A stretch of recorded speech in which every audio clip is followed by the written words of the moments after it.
What up, world? It's your boy Jaystar back again with the top five at quarterback for the week 10 edition, y'all. Let's see what we got here. Who we got? Where's my notes at? Oh, here we go. I'm tripping, y'all.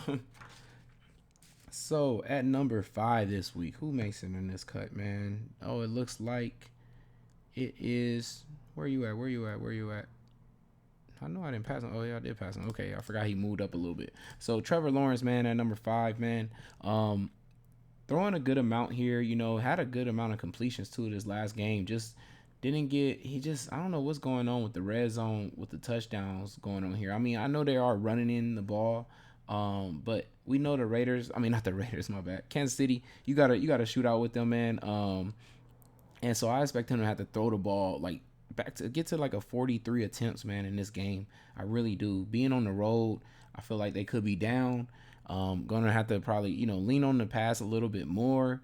All that type of things. Even though ETN should still, be able to do well in this game, I definitely feel like Trevor Lawrence is going to have to air it out just a little bit more and probably throw at least two touchdowns. Even if they get two on the ground, I just feel like he's going to have to at least throw at least two this time. So that would have probably in play as like a 300-yard bonus too. I feel like he has to make it though in this, in my top five at number five, man, for those reasons alone. But we're gonna move on to number four this week. At number four, we have Andy Dalton. Um, Playing Pittsburgh, man, they just giving up a lot of fantasy points to quarterback, y'all. And Andy Dalton should hopefully have, Jarvis Landry and Olave being out there with him with a Kamara and everything like that. I feel like that's enough weapons to pass the ball to be able to get, what is it, about how many fantasy points he's in for? About 22 fantasy points. So I think he can definitely complete that. Also is in for a 300-yard bonus too, playing Pittsburgh because they give up a lot of yards. So all that, is why he makes it in the top five at number four, man. At 5,500, getting 22 to or plus fantasy points is pretty nice to me.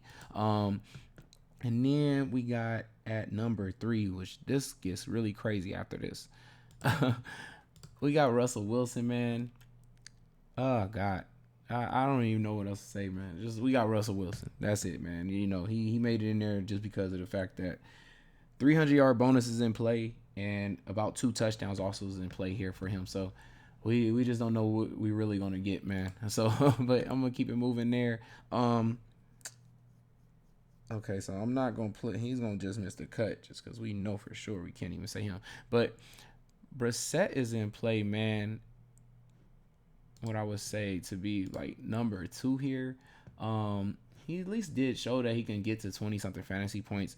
My biggest thing with him is the attempts. Like it was high here, which was great. His number still was trash though to me. But it's crazy that the lower attempts, he completes only 17, but he gets to 21. He did rush in a touchdown though, so that's why he really got there. But he is going against a weak team where he's going to probably have to air it out somewhat a little bit more than what he has done, against this team. Like they're too explosive. I feel like they can score so fast. He's going to have to air it out, and he does have some weapons there, and having Njoku back, I think that could help him. Maybe like Peoples Jones getting down the field, Njoku touchdown or something like that. Maybe Njoku scores twice, and that's how he gets there because we're talking about 25 fantasy points could be in play. We already saw what Fields was able to do to them. And he's another quarterback that doesn't throw a lot, but we do know he did rush a whole lot of yards and things like that.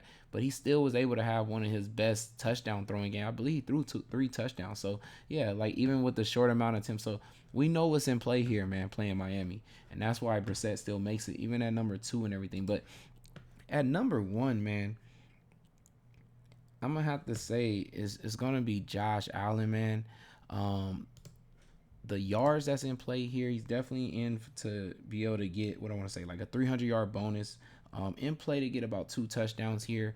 And we know he's most consistent at getting almost near 30 fantasy every week. So definitely have to say he's in play. We do have to check out what the weather is going to be like though, because if it's raining, it could affect some of his stacks. Not really completely, but it could. Depending on if it's rain with some wind too as well. We have to make sure we check that weather, but definitely makes it in the top five because of all the reasons there at number one. And who missed the cut this week was the not rookie but second year player in Ellinger. We know the Raiders have been top in fantasy points to quarterbacks, but we don't know what to expect from Ellinger, man. I would love to know that Jonathan Taylor was completely healthy and was going to play this game, because I feel like that can help him a lot with not having to make a lot of mistakes, having to air it out too much here, and maybe to be able to get to the goal line a lot more for opportunities for him to throw 2 touchdowns at least in this game. But that's why he missed the cut, man, because you really can't count on him for sure. But it is in play that he's supposed to get about, what is it, 23 fantasy points there, y'all. But it's your boy Jaystar, man. I hope y'all enjoyed that video. Make sure y'all like, comment, subscribe, and I'm out. Peace.